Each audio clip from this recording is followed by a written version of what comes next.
That's a good question. As I said, on the private equity side, private equity they're generally structured as limited partnerships. So we share, the private equity industry shares that structure in common with law firms, for example. Okay. So law firms and private equity have a similar structural standpoint, structural foundation.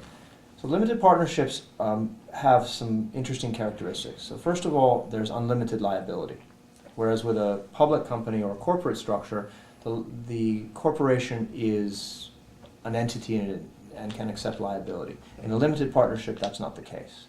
The liability is transferred to the principals, or what are called the general partners. So in a partnership, you have general partners, which are the people running the partnership, and limited partners, which are the investors or people supplying some service.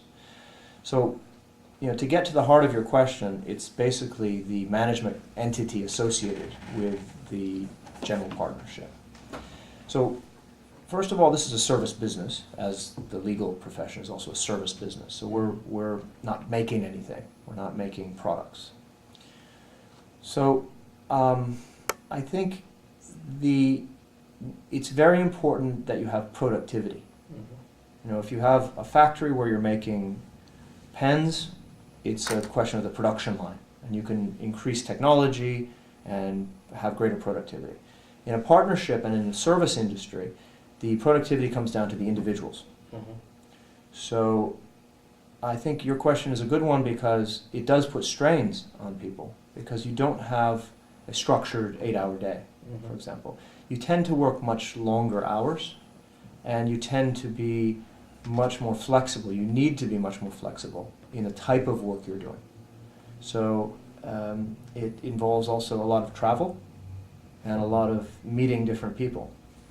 Because if you look at the main task of a private equity professional, it's to identify good companies or good management teams, determine which are the best, and then negotiate an eventual investment, and then to monitor that investment and eventually monetize that. So you can see there's quite a few different skill sets that are required. Mm-hmm.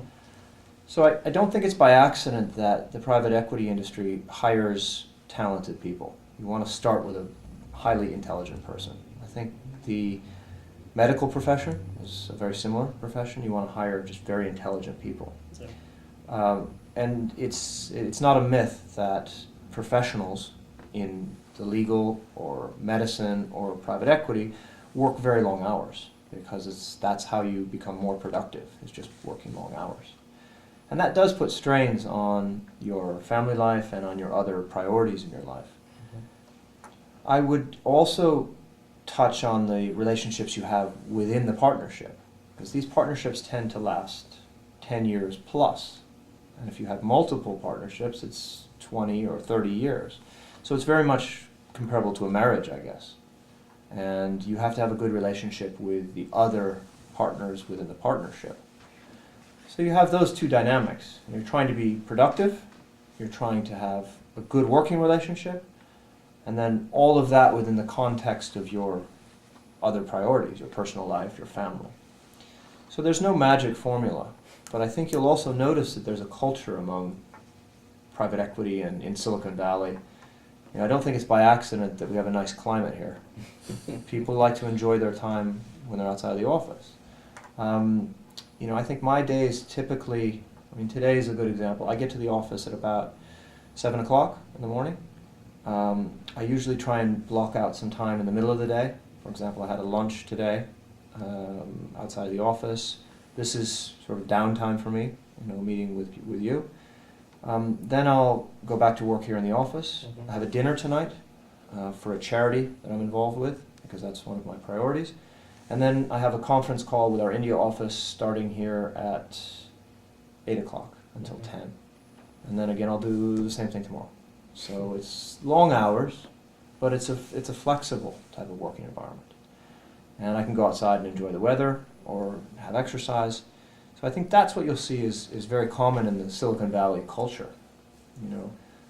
And there's also, the companies try and create an environment where you're comfortable. Cafeteria, gym here on site, commuting help, plenty of parking if you want to drive. and a nice atmosphere, a nice working atmosphere.